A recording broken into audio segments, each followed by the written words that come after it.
Bonjour à tous et bienvenue pour ce nouveau webinaire organisé par le pôle de compétitivité ID4 Mobility.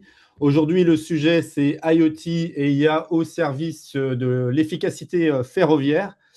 Avant de commencer, je vais vous faire un petit rappel du rôle du pôle et à quoi on sert au niveau de la communauté des acteurs des mobilités terrestres. Pour rappel, notre cœur de métier est donc créer des projets en consortium, vous aiguiller vers les bons appels à projets, également animer la communauté avec des animations, avec des mises en relation et également un volet industrie pour vous aider à moderniser vos outils de production sur les territoires de la Bretagne, des Pays de la Loire et de la Nouvelle-Aquitaine. Quelques informations flash agenda avec les animations à venir. Prochainement, le webinaire électromobilité, flotte, data et optimisation des systèmes qui aura lieu le 7 avril. Il y aura également les rencontres de l'agroéquipement le 30 avril en présentiel à Ancenis sur le site de Manitou et à Rennes. Il y aura le 28 mai le Meetup Mobilité Photonique, donc également en présentiel à Rennes. Donc voilà trois événements à venir prochainement et un petit flash aussi sur les opportunités d'appel à projet, recherche et innovation terrain des acteurs privés dans le cadre de l'extrême défi logistique, donc des projets collaboratifs soutenus notamment par l'ADEME. Un autre appel à projet pionnier de l'intelligence artificielle, donc avec une date de relevé en le début juin, avec des acteurs de la recherche publique, académique, ETI et start-up pouvant participer à cet appel à projet. Et puis appel à projet IDEMO régionalisé. Donc là, je vous présente celui de la Bretagne, mais il y en a également un pour le Pays de la Loire et la Nouvelle-Aquitaine. Une subvention avec des relevés qui n'ont pas indiqué là, mais de mémoire, début juin.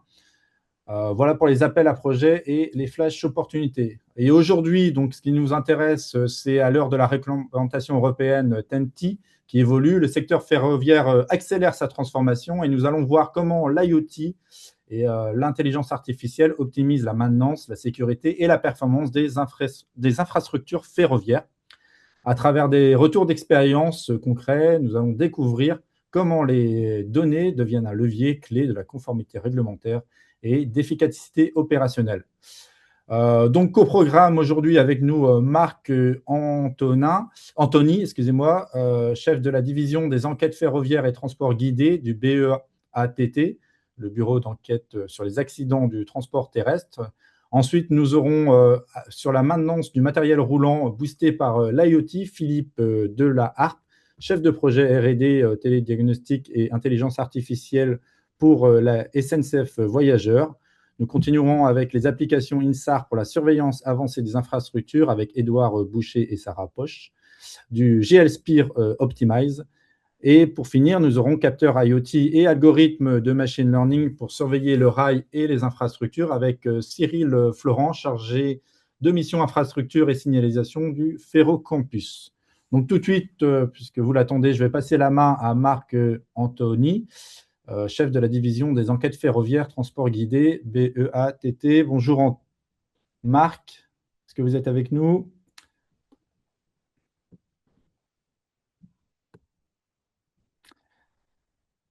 Donc pensez à retirer aussi Voilà. voilà, le micro. Super. Presque, euh, presque, L'écran est vous visible, oui. voyez le début de la présentation.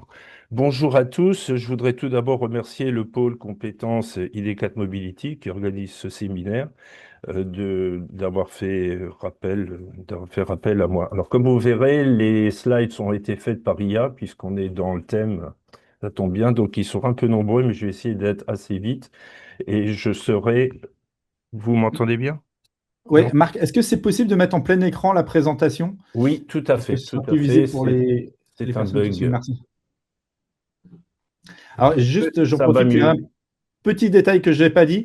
Si vous avez des questions, il y a l'onglet questions-réponses dans lequel vous pouvez mettre vos questions et les questions seront à la fin du webinaire. Ouais. Donc, Marc, vous pouvez continuer. Voilà. Voilà, donc ce que je voudrais juste dire par là, c'est puisque je suis un ancien de la Congrès SNCF, et il faut juste dire que SNCF Réseau notamment n'a pas retenu l'engouement de ces dernières années pour passer à l'informatique d'une part et aux IoT, voire au réseau de neurones d'autre part.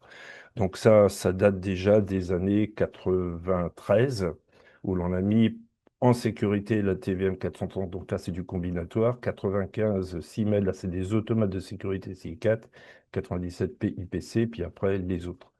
Et pour ce qui est réseau de neurones, les premières applications datent de 97, pareil, où c'est la surveillance des mécanismes d'aiguille de l'extérieur de la voie, parce que mettre des capteurs dans la voie, euh, a été jugé, à juste titre, trop fragile en termes de maintenance. Ça coûte plus cher de les maintenir que de surveiller ce que ils doivent surveiller. Donc là, ça date à ce niveau-là. Voilà, donc je disais, et il y a aussi un autre problème que l'on a rencontré, en fait, c'est les différences de durée de vie. Tout ce qui est à la voie a des durées de vie de l'ordre de 50 ans, appareil de voie, etc. Bon, rail un petit peu moins, traverse, mais et donc tout, si on met de l'électronique directe à la voie, il faut vraiment penser à cette très faible durée de vie et au taux de panne du système de surveillance. Donc là, c'est des points qu'il faudra prendre en compte et qui souvent, d'ailleurs, on a pas mal, on a plusieurs accidents en cours à l'heure actuelle où c'est justement sur la gestion des modes dégradés par les opérateurs qu'on a eu les contraires à la sécurité et des quasi nez à nez avec des trains avec passagers. Je passe donc, je pense que mes collègues le diront ultérieurement, le ferroviaire, les RSTI, qui ne visent pas tant la sécurité, on est bien d'accord, c'est pas ça leur cœur de. C'est plutôt de viser la capacité du réseau, la fiabilité, l'optimisation des coûts et surtout l'interopérabilité. Et là, on voit que ce que je viens de dire précédemment va à l'encontre, puisque les demandes vont croissant, les durées de vie de l'électronique complexe est plus faible et les compétences techniques, elles, devront augmenter. Alors que c'est de plus en plus dur d'obtenir des personnes comment je fais ici là, voilà, pour pouvoir en faire la maintenance.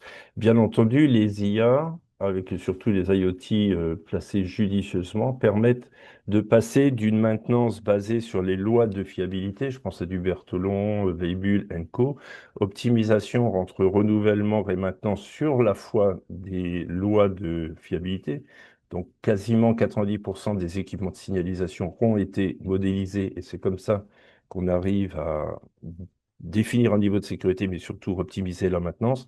Maintenant, les IoT vont pouvoir permettre, je dirais, une surveillance des signaux faibles en temps quasi-ion réel pour une réaction adaptée. Donc là, c'est un véritable plus pour le levier performance dont j'ai parlé précédemment. Néanmoins, quand on parle IA, on parle aussi maintenant les trains autonomes, des choses comme ça où la sécurité doit être démontrée. Et là, ça devient nettement plus délicat et on va voir que dans les réglementations, il y aura une opposition. Tout ce qui est SIL4 prouvé, donc le fonctionnel applicatif doit être prouvé formellement. C'est le cas déjà sur les postes mécaniques. On est en 1886, qui sont en 1896 des cubes. Donc les postes sont prouvés formellement.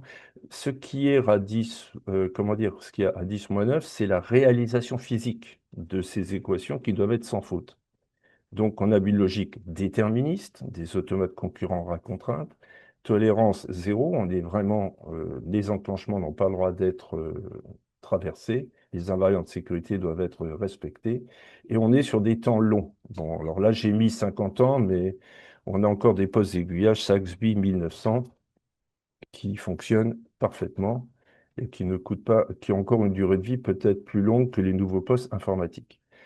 Donc, je veux dire aussi, il faut faire très attention quand on délègue des fonctions critiques à des algorithmes impossibles à prouver. Pour ceux qui connaissent l'histoire du A400M, on pourrait en parler longuement. C'est quelque chose qui est une prise de risque énorme.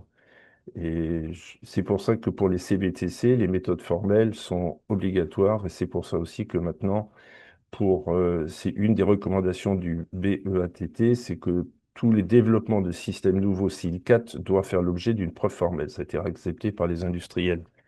J'espère qu'ils s'en souviendront. Une chose aussi, on met des capteurs, on met des choses de plus en plus complexes. Il faut bien penser que c'est pas seulement la démonstration de sécurité de l'état bon fonctionnement à l'état contraire sécurité qui est en cause. C'est aussi très souvent, on passe par un état intermédiaire. On a une panne qu'on a beaucoup de mal à trouver, les délais d'indisponibilité augmentent et comme il faut quand même faire passer les circulations en mode, disons, dégradé, c'est là que surviennent les erreurs de procédure, les erreurs humaines, etc. Donc, plus de complexité, je l'ai un peu modélisé de cette manière, plus de complexité fait que les taux de défaillance sont plus élevés, que le niveau de compétence pour pouvoir dépanner et cerner le problème rapidement euh, ont plutôt tendance à augmenter les temps. Donc, on est parfois à du 6 heures, 10 heures pour des installations de signalisation, Et donc, les exploitants doivent, si je veux dire, conduire en mode manuel sans parachute nettement plus longtemps et une erreur suffit pour que ça devienne, comment je veux dire, pour rester poli, pas très sympathique. Donc là, il y a vraiment, en termes de réglementation, ce qui est SIL4, nous, on veut du déterminisme, les IoT, c'est du probabilisme. Durée de vie longue, en règle générale, c'est du court. Validation, pour être sûr, pour que le premier train passe en sécurité, le fonctionnel doit être zéro défaut, test empirique. Et pour avoir mis en service des IA dans le domaine du ferroviaire, des capteurs, c'est pas si facile et le niveau de précision, le niveau de sécurité n'est pas du tout le même. Donc en fait, si on tombe, je dirais, sur le mur réglementaire et de la boîte noire, puisqu'en fait, l'IA, très souvent, est perçue et vendue comme une boîte noire. Et comment démontrer le niveau de sécurité de cette, disons, boîte noire? Alors, il y a le AI Act qui vient de, enfin, sortir récemment, qui déjà pousse certaines bases et qui exige notamment une documentation exhaustive, les données, l'architecture, supervision humaine, c'est-à-dire pas de deep learning. Et c'est exactement ce que nous, BEATT, demandons, tant au niveau de l'automobile, métro, tram et ferroviaire. Et bon, c'est pas toujours facile d'obtenir les données juste avant le crash, quelles sont les données d'apprentissage, euh, certains industriels sont toujours d'une transparence relative. L'IA Act, vous le connaissez, il y a trois niveaux. Donc le risque inacceptable, bon, moi je pensais que le ferroviaire et le nucléaire étaient dans cette disons, zone-là, mais bon, ce n'est pas le cas. Nous, on est dans la partie risque élevé, donc les applications CBTC, RERTMS. Justement, on a une des recos, c'est de dire que les RBC doivent être prouvés formellement. Ça a été promis, signé par les industriels œuvrant en France, mais je suis comme Soran, mais je ne vois toujours rien d'y en venir. Et puis après, je dirais pour ce qui est CVM, maintenant, c'est effectivement, qu'on n'a pas besoin du même niveau de sécurité, même si rater quelques signaux faibles ou se tromper sur les durées de vie peuvent avoir au second degré des répercussions sur la sécurité. Alors, il faudra qu'on ait une convergence souhaitée entre les normes Sénélec ou DO 178C pour l'aéronautique ou 26-26-2, le N 26-26-2 pour l'automobile et cet AI Act. Donc là, il faut qu'on unifie le monde, je dirais, de la sécurité et le monde de l'IA. Il ne s'agit pas de rejeter l'IA, mais de l'utiliser comme un COTS, avec ses forces et ses faiblesses quand il apporte quelque chose, mais il ne faut pas que ça entrave la sécurité déterministe du monde, disons, ferroviaire. Bon, je vous le mets un peu de manière... Quand on démontre formellement par les méthodes formelles des postes d'aiguillage, des choses comme ça, c'est de la logique pure, c'est des automates concurrents à contre, c'est comme un Rubik's Cube. Les réseaux de neurones, même en apprentissage contrôlé, c'est pas toujours aussi. Alors, on peut en faire deux ou trois, un vote deux parmi trois, mais c'est pas si facile. Donc là, je l'ai un peu synthétisé de manière un peu plus simple. Approche démonstration formelle, gestion du risque, et puis surveiller l'IA pour qu'elle ne diverge pas. si on n'a pas pensé à lui apprendre ce qu'elle doit apprendre. Euh, Nous, on a un système global plutôt que là, il faut bien qu'on veille pour les réseaux de neurones sur la qualité de la donnée, l'apprentissage. Et c'est pas une question de masse, c'est une question d'apprendre tous les cas potentiels, ou voire d'apprendre, de créer les conditions qu'une IA doit apprendre. C'est pas rouler 50 millions de kilomètres que vous aurez une IA plus riche. Donc là, c'est le déterminisme, je vous en ai parlé précédemment. Alors là, j'exagère un peu, enfin j'exagère pas tout à fait. On a une exigence absolue, donc qui dit IA, ça devrait être considéré comme un code et qui devra être encapsulé, ce que j'ai représenté ici d'une autre manière. Alors c'est ce que nous avons déjà mis en service sur des accélérateurs de Chinte, sur BPL et RSEA quand j'étais à l'UIC. Et donc, c'est de l'open source, hein. Et donc, on a une IA effectivement dans laquelle on a mis la connaissance du métier, mais on l'encapsule par des invariants de sécurité qu'on est capable de prouver formellement. C'est-à-dire que l'IA pourra optimiser, faire effectivement là où elle est plus forte, je dirais, que de la logique pure, puisqu'on ne peut pas penser toujours à tout. Par contre, dès qu'il s'agira d'agir, on se posera la question, est-ce qu'on sort ou pas du domaine autorisé? Si ce n'est pas le cas, shutdown, on ne prendra pas en compte, on n'exécutera pas l'ordre. Donc ça, c'est des choses qui ont déjà été testées et notamment pour ceux qui connaissent, les postes PIPC peuvent très bien être appliqués pour cette fonction. D'un autre côté, on a aussi un autre risque, le risque cyber. Et là, il y a une autre approche qu'on a déjà testée sur les postes PIPC, qui est de dire, je mets un observateur intérieur qui vérifie justement, comme on a fait la preuve formelle, on a la liste des invariants de sécurité. On pourra donc vérifier avant de lancer toute commande extérieure, une sorte d'alarme silencieuse, si j'ose dire, est-ce que l'on viole ou pas les invariants de sécurité. Sinon, action autorisée. Si oui, alarme silencieuse et je n'exécute pas. Voilà. Pour ce qui est de l'apprentissage, bien entendu, mais ça l'IA Act le dit et la pratique nous a montré, il faut obligatoirement que ce soit un apprentissage contrôlé sur des bases de données orientées dans le sens de ce que l'on recherche, c'est-à-dire avec la diversité, la qualité de cette base et non pas la masse. C'est pas parce que vous roulez 30 000 km avec voili, voili, voili tout le temps que vous allez faire de la reconnaissance de signalisation. Dans le cadre du train autonome, j'avais échangé sur la reconnaissance des feux de, disons, signalisation et c'était fait sur une base de données contrôlée, étiquetée, mais pas de taille gigantesque. On pourra en parler. Euh, pour moi, un bon sens, et au sens du BEA, la seule manière de garantir qu'une IA peut atteindre un niveau 6.4, c'est de l'encapsuler, comme j'ai dit précédemment. Et qui plus est, de mettre un observateur de bon fonctionnement intérieur et de vérifier que nos invariants de sécurité sont toujours contrôlés par un système SIL4. Bien sûr, les IoT, on va en avoir un petit peu partout. Alors, comme je disais, le minimum dans la voie, parce que qui dit voie dit des hommes qui doivent aller en zone dangereuse pour maintenir le système de maintenance. Par contre, il faudrait que toutes les données soient sur un système 5G, FRMCS, qui est créé, qui a été piloté par l'UIC pour l'ensemble des capteurs qui sont à la voie, soit centre de signalisation, soit même des mobiles. Donc LoRa et les autres. D'ailleurs, le FRMCS mange sur des parties de bande de LoRa. Donc on a maintenant une bande GSMR étendue plus 1,8 giga, 10 mégabits up-down. Donc là, vraiment, ce sera l'autoroute de la donnée. On a de la 5G, on peut avoir de la vidéo, on peut avoir plein de choses. Et ce sera le vecteur numéro un et qui est largement protégé contre les attaques, disons, cyber. Donc ce sera ringard.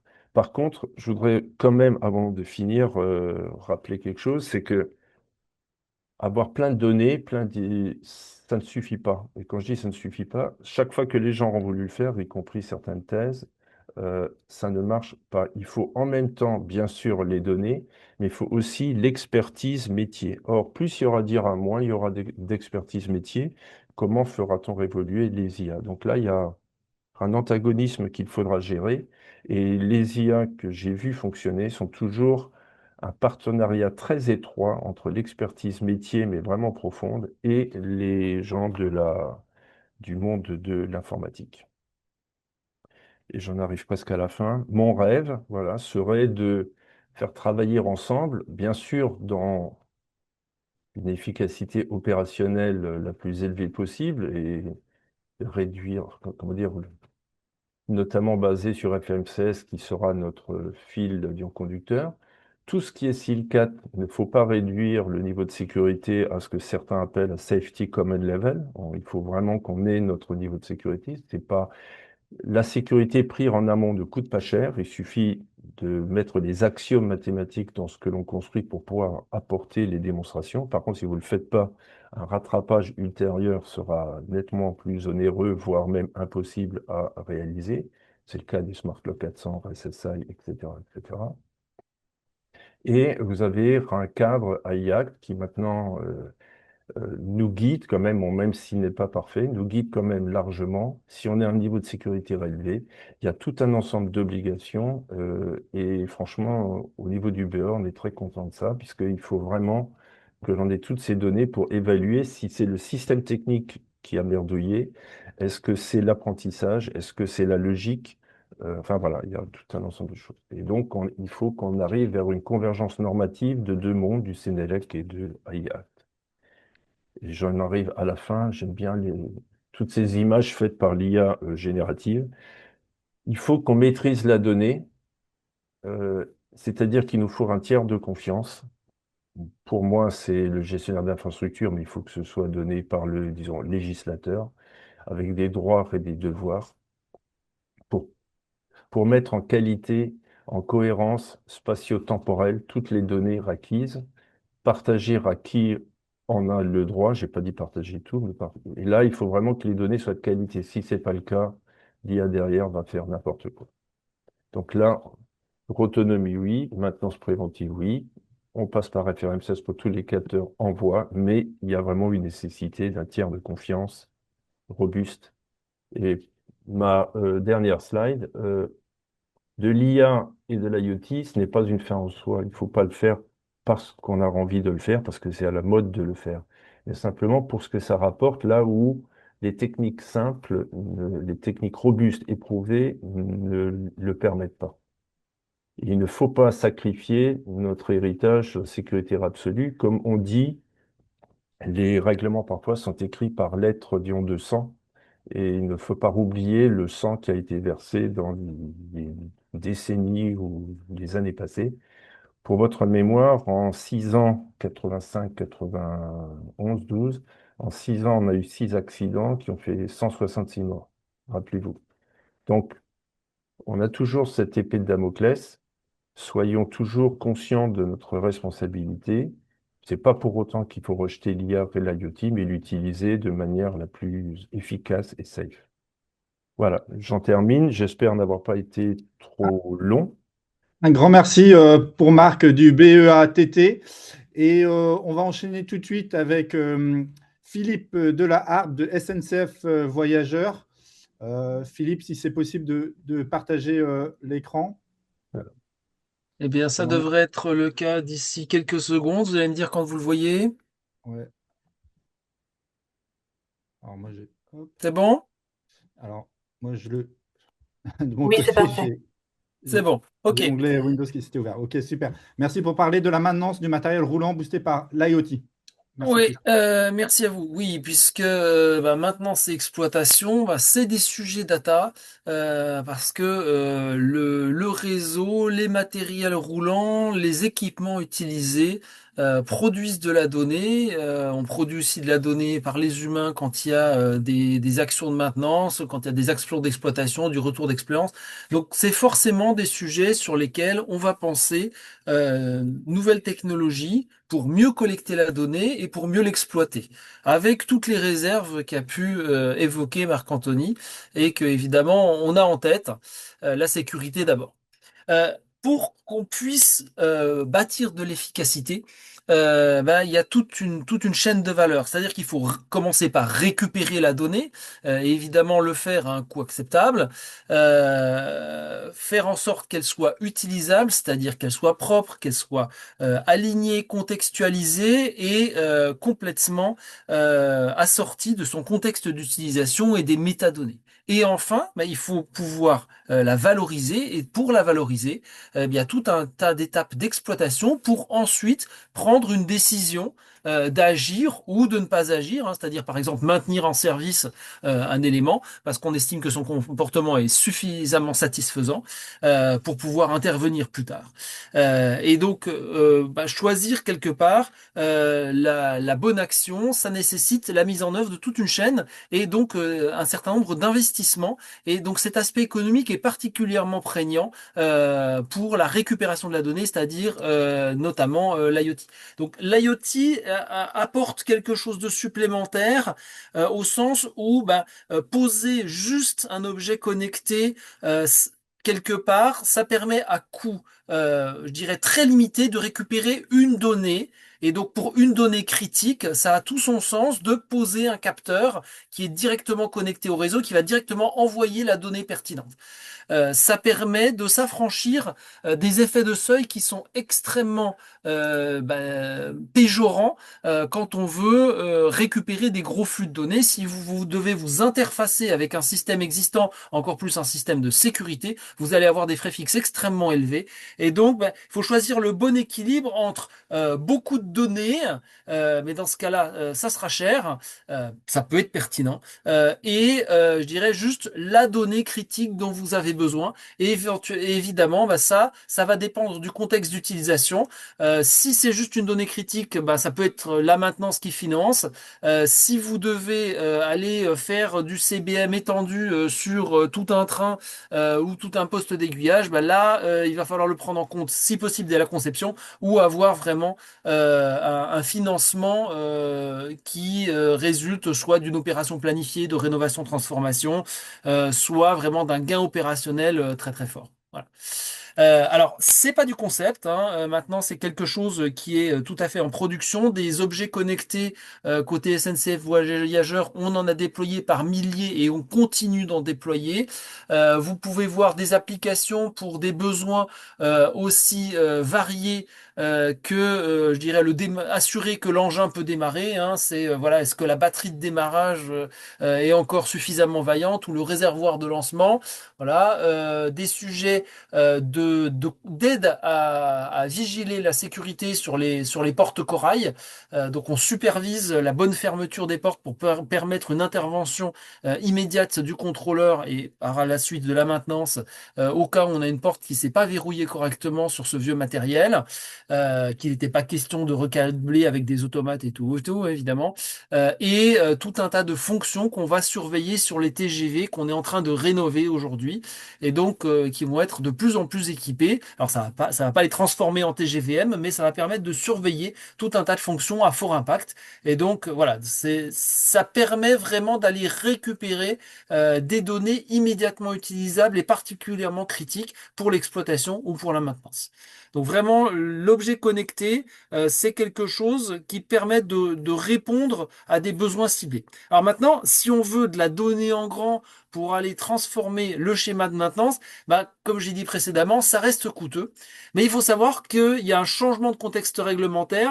À côté de l'AI Act, on a le Data Act. Et le Data Act crée des conditions de partage de la donnée qui sont complètement nouvelles. C'est-à-dire que ça crée un droit pour les utilisateurs de récupérer les données de leurs objets connectés. Autrement dit, de n'importe quel objet industriel, notamment un train, notamment un système de voie, notamment un poste d'aiguillage, notamment une machine-outil. eh ben, l'utilisateur a un droit d'accès gratuit à sa donnée. Oui, c'est pas toujours ce qu'on a dans le monde industriel. Et ben si maintenant, c'est en vigueur. Non seulement la donnée elle-même, mais les métadonnées pertinentes qui permettent de comprendre la donnée brute qui est mise à disposition. Voilà. Donc ça, c'est vraiment quelque chose de très important.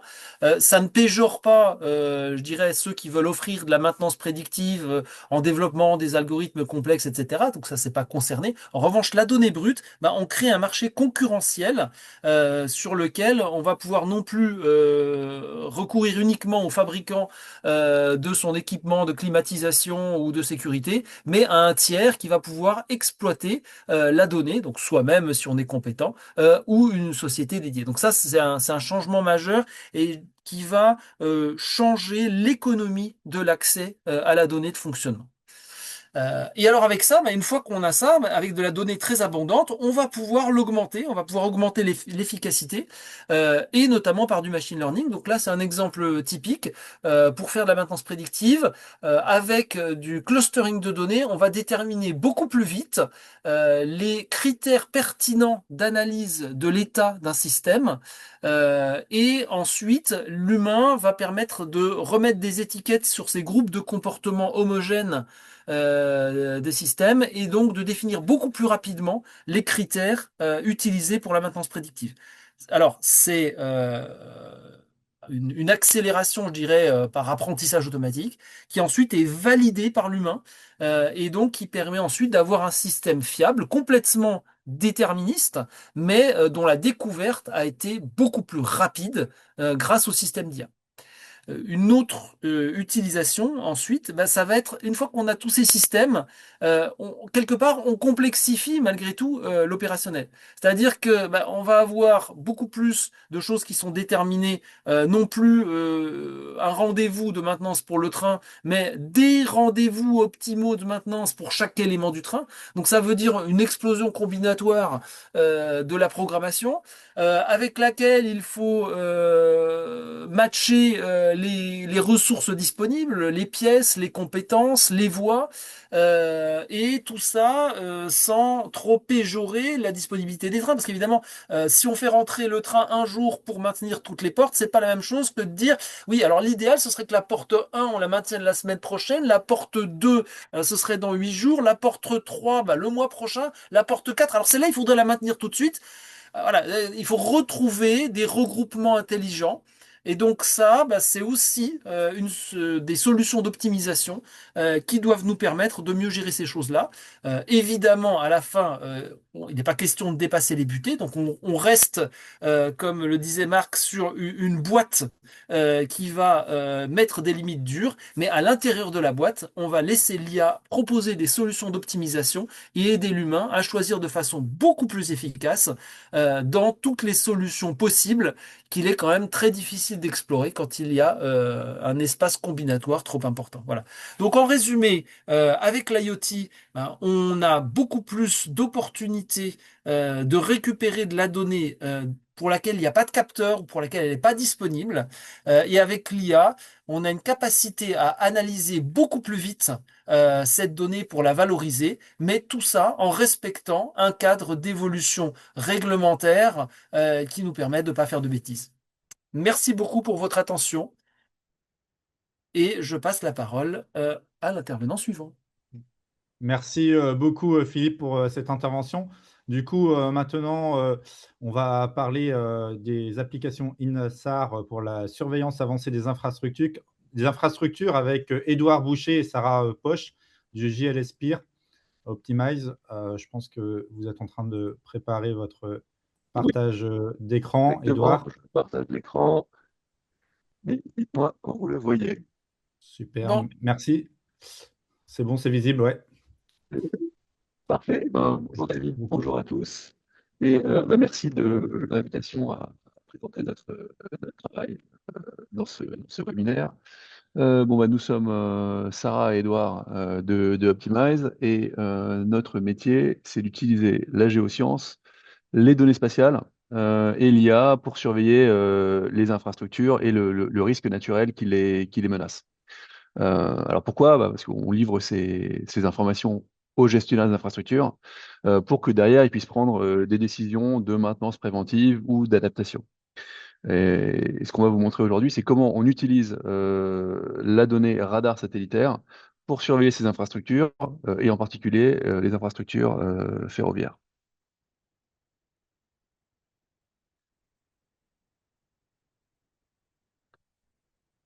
Alors, on sait tous que le climat est en train de changer. Ça entraîne une augmentation des risques de mouvement des sols et donc une augmentation des risques sur les réseaux de rails ou des réseaux linéaires en général qui sont construits sur ces sols. Alors, pour adapter, donc il y a une question d'adaptation de ces réseaux. Euh, et pour les adapter, bah, la première chose à faire, c'est de mesurer le risque et savoir dans quelle section il y a effectivement un risque et là où il faut aller adapter.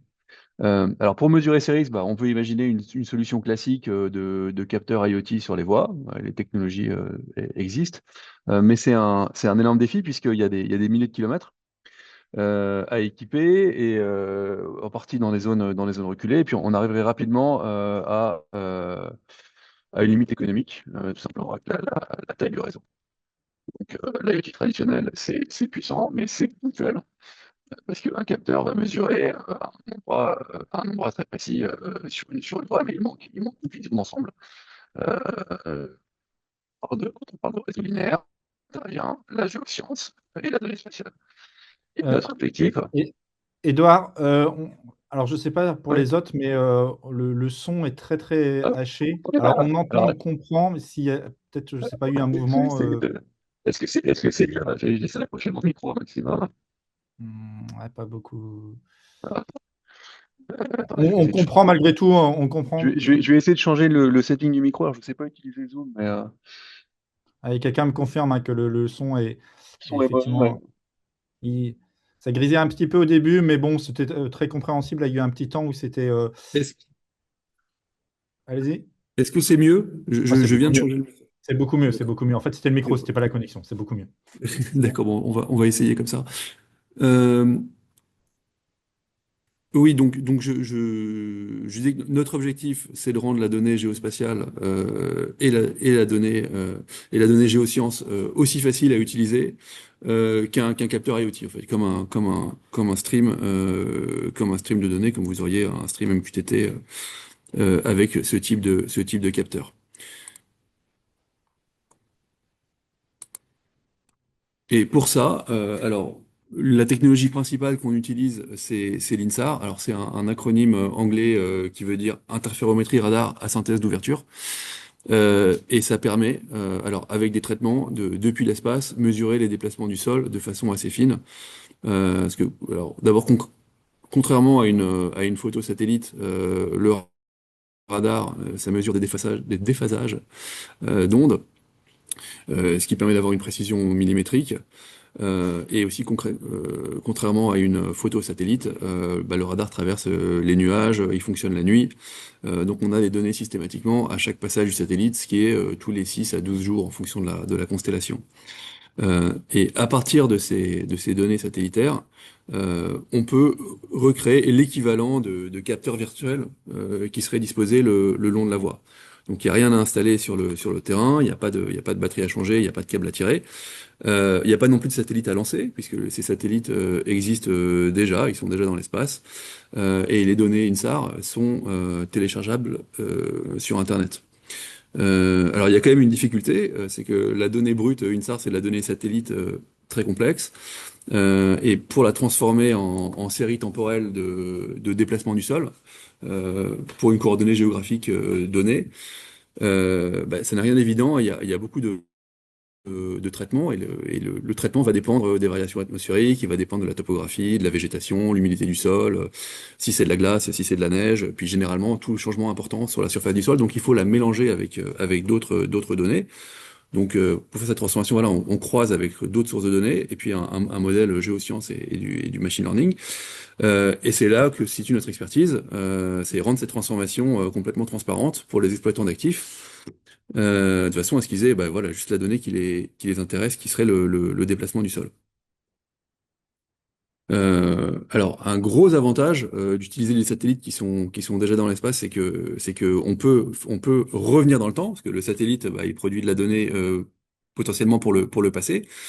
Typiquement, jusqu'en 2016, si on utilise les constellations européennes, et le satellite surveille l'ensemble de la Terre. Donc, même si on n'avait pas prévu d'aller surveiller une ligne en particulier, bah, les données, en fait, elles existent déjà. Donc, par exemple, là, sur ce graphique, vous voyez 4 ans de données de mouvement du sol sur un point donné, établi à partir de la donnée INSAR. Donc sur l'axe horizontal, bah, c'est les mois de l'année. L'axe vertical, c'est les mouvements du sol en millimètres.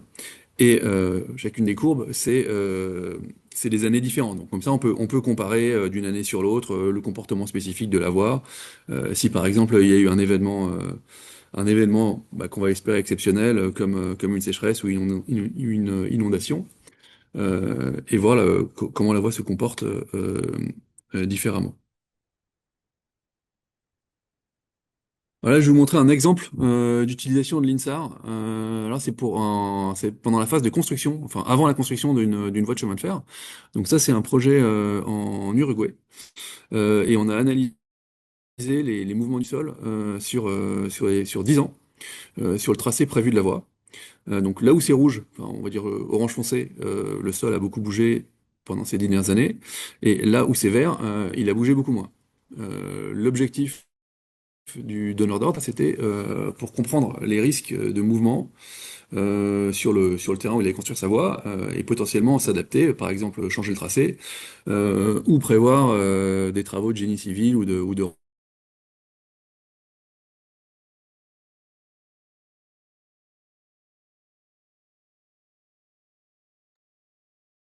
Euh, Là, Edouard, on vous entend plus. Enfin, je ne sais pas pour les autres là, mais Elle date maintenant de quelques années. Alors on en est toujours fier parce que extraire une série temporelle propre des mouvements du sol à partir de la donnée INSAR, c'est pas si facile. Mais cette étude n'expliquait pas l'origine du mouvement du sol. Elle disait simplement, voilà, ça a bougé de temps sur les 10 dernières années.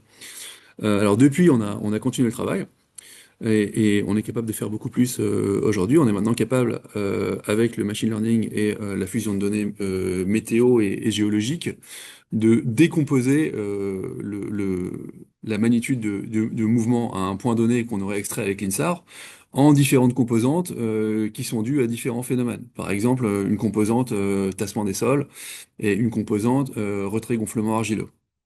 Alors ça introduit une notion de risque bah, qui est beaucoup plus quantifiable, bah, puisqu'elle est liée à un phénomène physique particulier.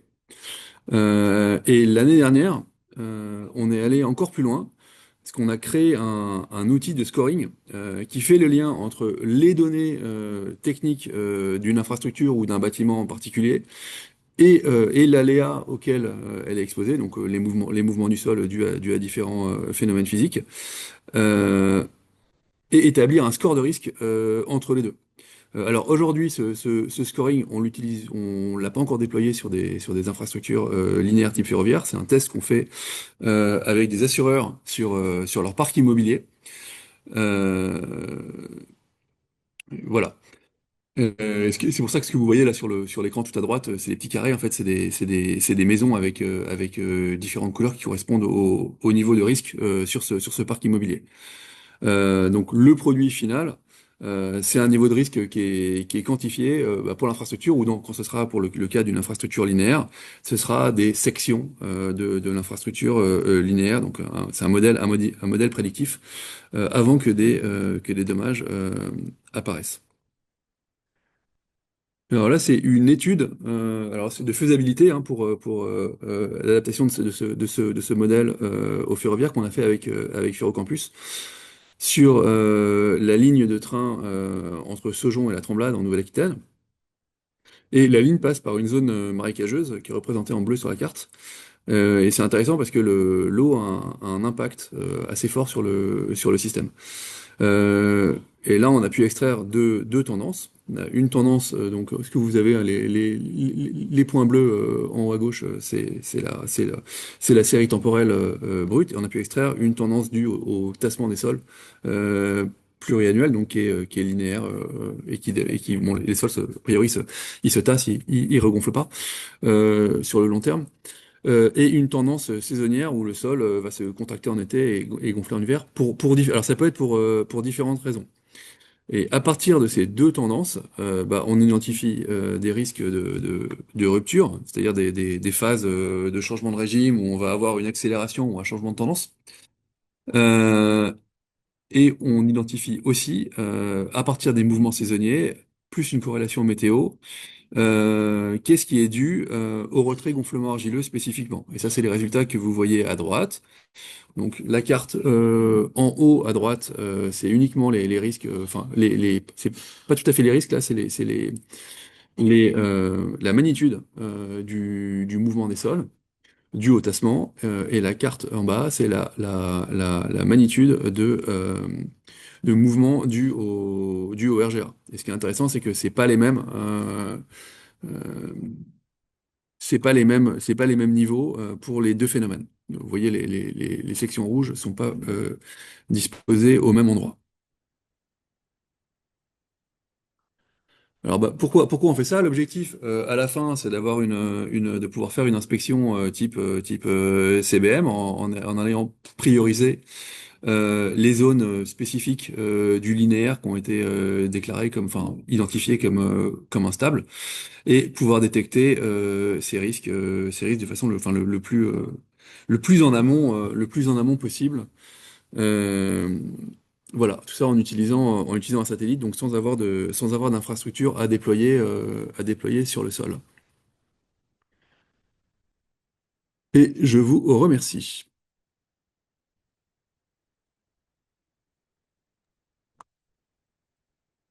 Donc, merci, Edouard. Il me semblait qu'il y avait un petit passage avec Sarah. Alors, c'est pour les questions, s'il y a Ah donc. oui, d'accord, ok. D'accord. Ok, bah merci beaucoup, Edouard, pour cette intervention. Du coup, on va passer maintenant à Cyril Florent du Ferrocampus, qui est en train de partager son écran, donc, pour parler des capteurs IoT et algorithmes de machine learning pour surveiller le rail et les infrastructures. Donc, Cyril Florent, chargé de mission infrastructure et signalisation. Et donc, je vois que l'écran est partagé. Donc, Cyril, c'est à vous. Merci David. Donc merci pour l'invitation à ce webinaire. Excusez-moi.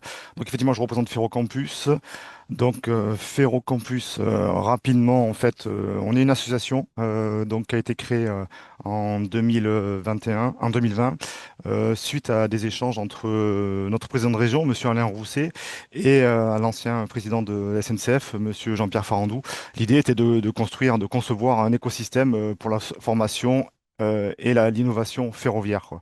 Donc, on est basé à Saintes, en Charente-Maritime. Cet écosystème, donc, qui associe donc la recherche, l'innovation et la formation, donc, se concentre sur quatre axes technologiques majeurs, dont la conception de nouveaux matériels roulants, où là, on est intégré à des consortiums, notamment le train léger innovant.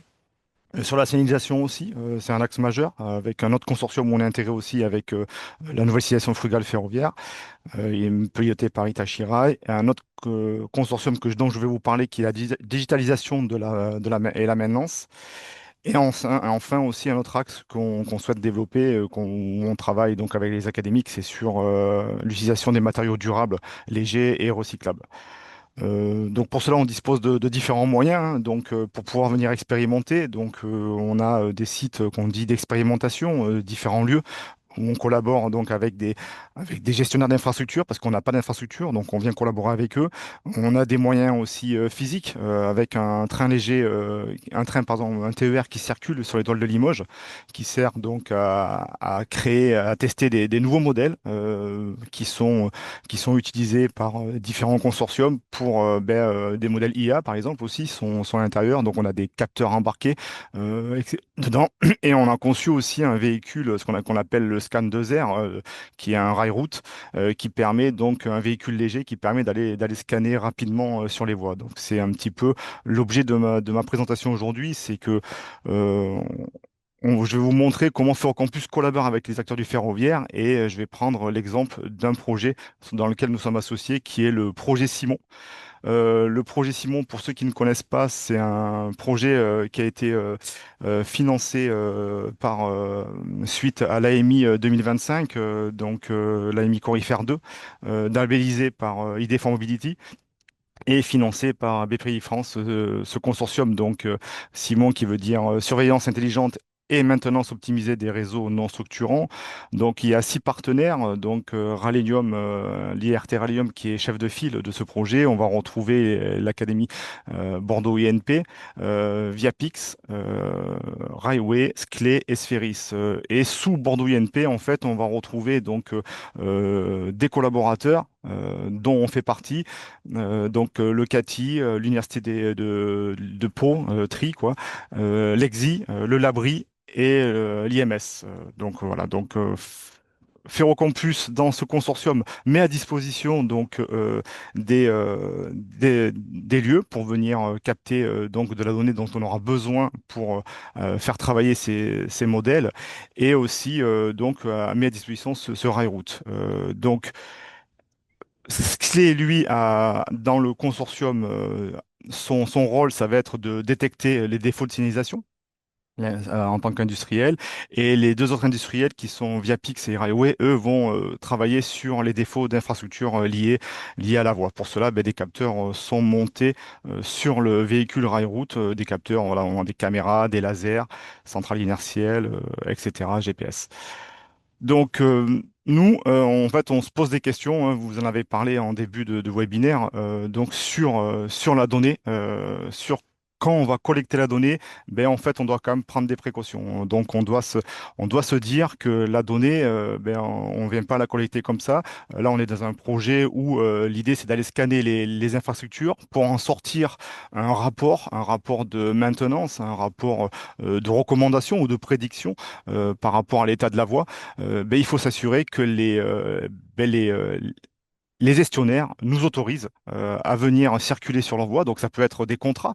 Là, dans le cadre du consortium, c'est plutôt des accords de convention où ben, on dit aussi qu'on va garder la confidentialité de certaines données patrimoine. Donc, aujourd'hui, sur les voies, on va retrouver certains capteurs positionnés au sol, certains lieux stratégiques aussi de positionnement. Donc, tout cela, on doit le garder bien confidentiel pour pas qu'il y ait que ça tombe entre les mains de personnes qui pourraient commettre des actes frauduleux. Donc ensuite, ben, on vient faire ces campagnes de collecte où là, pareil, au niveau du consortium, ben, il y a des accords de propriété de ces données qu'on va collecter, comment on va les partager, comment on va l'utiliser. Donc c'est très, très important. Et donc du coup, ben, on va devenir détenteur de la donnée. Cette donnée, en fait, ben, on est détenteur. On a évoqué un petit peu le terme tiers de confiance tout à l'heure. J'en reviendrai en fin de présentation. On doit être tiers de confiance pour avoir de la donnée de qualité et de la donnée qui est sécurisée et que, ben, en fait, on s'assure que, ben, elle n'est pas encore une fois dans les mains de n'importe qui. Et pour cela, ben, nous, on va utiliser donc une plateforme, ce qu'on appelle la plateforme Ferronext, qui est une plateforme mutualisée qui permet donc d'avoir des accès limités.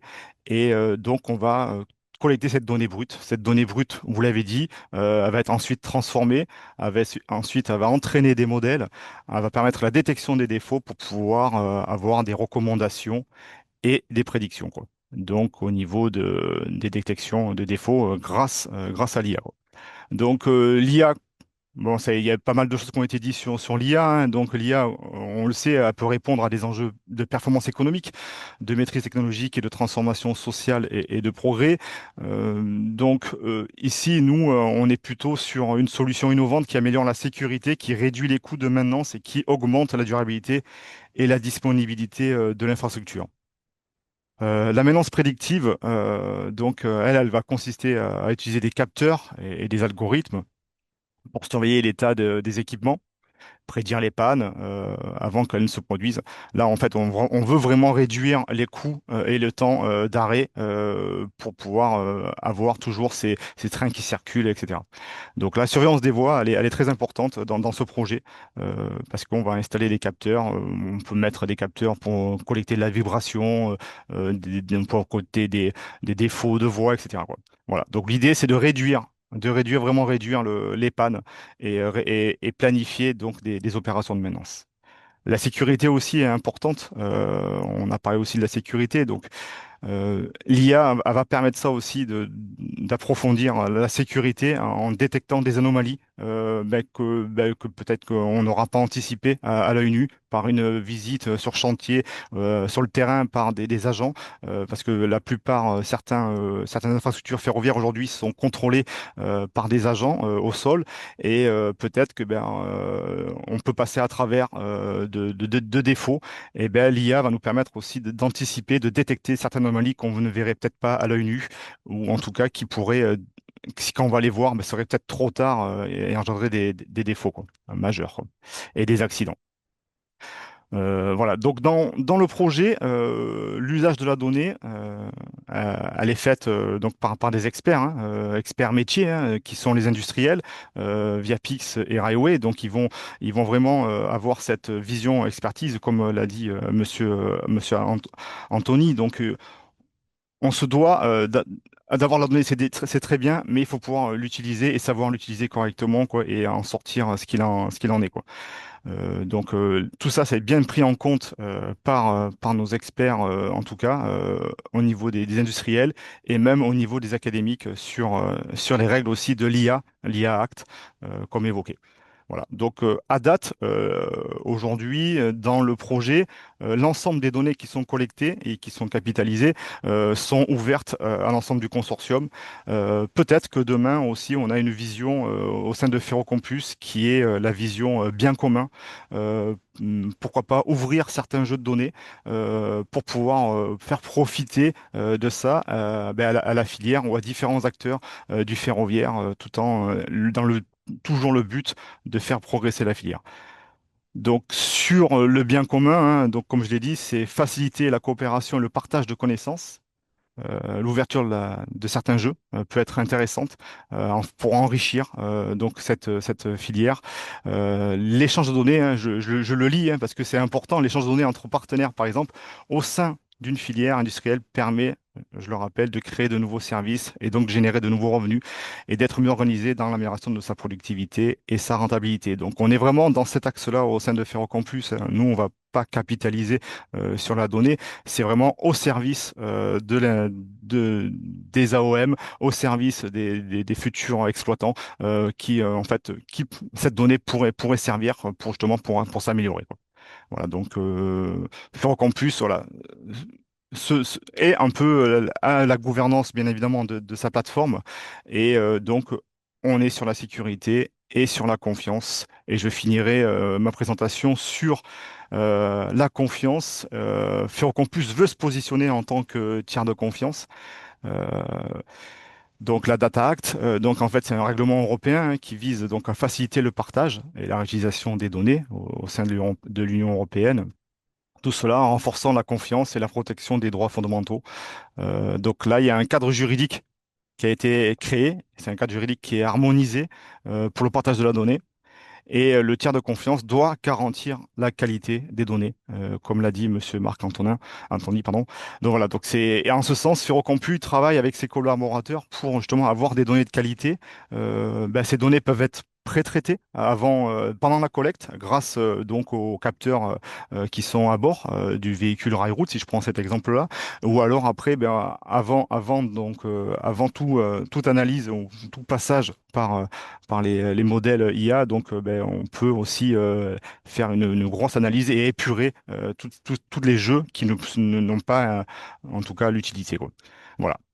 Et je rappelle que l'émergence d'un tiers de confiance doit permettre aux entreprises de passer le cap et de venir en fait sur cette volonté de partager la donnée pour en faire bénéficier le plus grand nombre et dans le but d'améliorer les systèmes ferroviaires, quoi. Voilà, et la sécurité.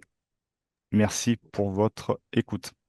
Merci beaucoup, Cyril, pour cette intervention.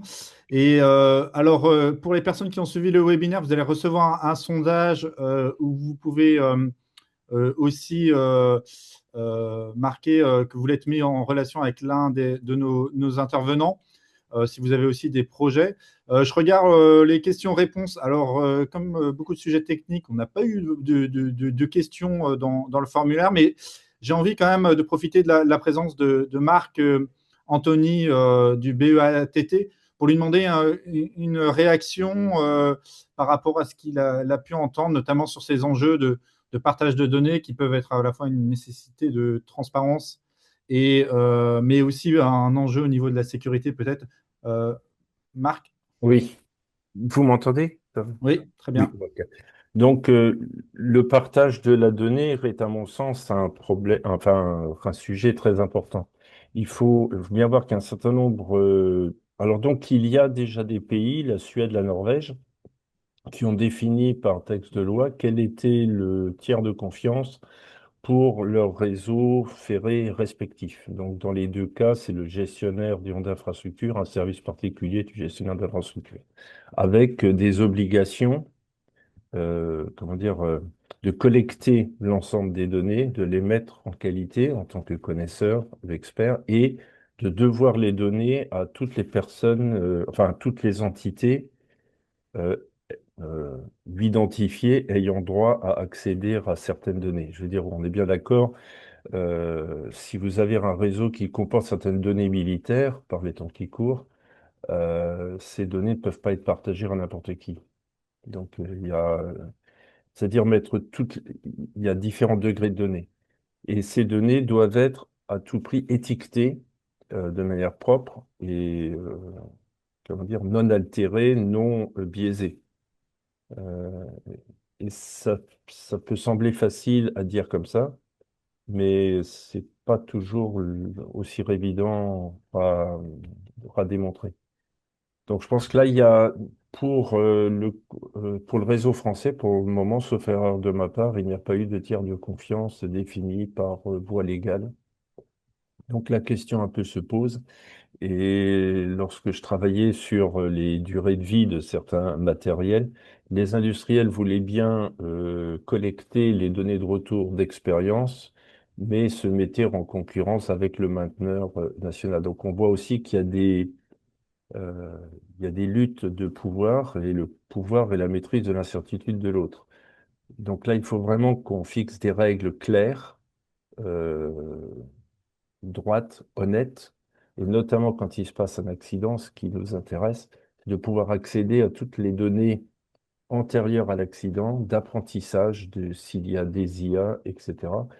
Or, bon, c'est plutôt dans le monde automobile, mais il n'est pas toujours évident d'obtenir de certains constructeurs, que je ne citerai pas, les données, voire même certaines données qui ont été biaisées, ou voire des fenêtres temporelles effacées. Le capteur est tombé en panne au mauvais moment, c'est pas de chance. Trois petits points et vous mettrez ce que vous voudrez bien derrière. J'espère que j'ai répondu à ta question. Ok, bah, merci Marc pour cette réponse. Et puis, alors peut-être une question qui est partagée entre Philippe Delaharpe et pour Édouard Boucher ou Sarah Poche, plutôt sur quelles applications, alors là, plus en prospective, quelles applications type IoT on peut imaginer voir arriver, notamment pour répondre à ces problématiques de sol, enfin des applications sur le matériel roulant, puisque là, c'est vrai qu'on a parlé surtout de l'infrastructure, c'est-à-dire le rail. Est-ce qu'il y a des applications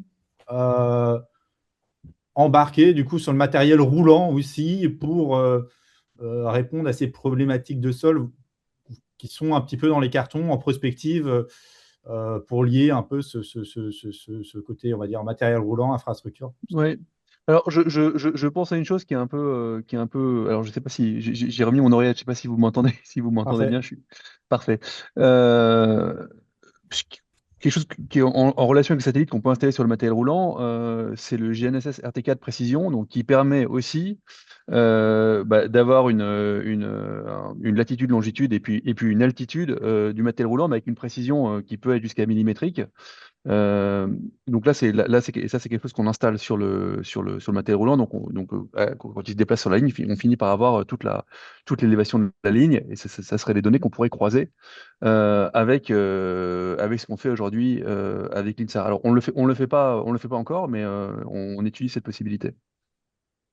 D'accord, merci. Et Philippe, du côté SNCF, Je voyez. pense qu'effectivement, ce qui a été dit sur la localisation, c'est un point absolument fondamental parce que quand on veut comprendre les phénomènes et encore plus les phénomènes collectifs qui se produisent sur le réseau, savoir qui était où, à quel endroit, est-ce qu'on était sur la même portion de réseau électrique avec tel ou tel type de matériel roulant à un moment donné, c'est tout à fait clé. Et aujourd'hui, avec les localisations qui sont implantées sur les matériels roulants, la localisation en toute autonomie pour savoir sur quelle voie on est, hein, voie 1, voie 2, aujourd'hui on ne sait pas le dire directement.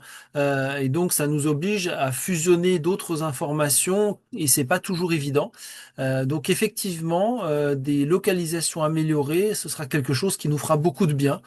Même si on peut aussi envisager des choses plus algorithmiques, mais qui existe dans ce cas-là un partage d'un référentiel de confiance entre les différents acteurs pour être sûr que l'on puisse facilement matcher le GNSS et la portion de réseau ferré au sens logique de graphe, hein, pour savoir à quel endroit on se situe. Et si Ok, je, merci. et si je peux Et, me permettre, dans le consortium NS2F avec Hitachi Rail, nouvelle destination frugale ferroviaire, Hitachi a démontré que en fait justement il peut avoir cette dissociation de localisation entre la voie 1 et la voie 2 avec ses capteurs embarqués, et en même temps il fait de la surveillance d'infrastructure, et il va donner aussi les lieux précis d'où il a relevé les défauts, quoi. Et comme tous les capteurs, la difficulté, c'est l'effet d'échelle, hein. S'il faut mettre un super RTK sur chaque motrice, on va tout de suite avoir des financeurs qui vont être moyennement contents. Mais c'est justement une installation frugale. C'est le but, Euh, c'est d'avoir des objets très peu coûteux, quoi. Les IoT dont je parlais, hein, qu'on déploie sur le matériel roulant, c'est 200 euros tout mouillé. Voilà. Avec une pile qui va entre 5 et 10 ans. Voilà. C'est ce genre de choses-là qu'aujourd'hui on se permet d'implanter. et pour terminer, je voyais tout à l'heure sur la question à laquelle répondait Marc Anthony, je voyais Cyril Florent sur ces enjeux de tiers de confiance hocher la tête. Une réaction par rapport à ça, Cyril Florent? Oui, on n'est pas défini en tant que tiers de confiance au niveau de l'État, ça c'est certain, hein. Mais l'idée c'est de tirer la pelote de fil et de voir. Avant d'être tiers de confiance, il y a plein d'étapes à franchir en termes de prouver quoi en fait l'intégrité, la sécurité, la propreté, la gestion de la donnée. En fait, voilà. En fait, c'est une volonté de l'association, mais voilà, il y a plein de steps avant d'y arriver, et je comprends tout à fait ce que dit Monsieur Anthony, pardon, sur le sujet. On a une personne qui travaille chez nous sur le sujet, et voilà, on est en train voilà, de commencer en tout cas nos études, mais c'est une volonté.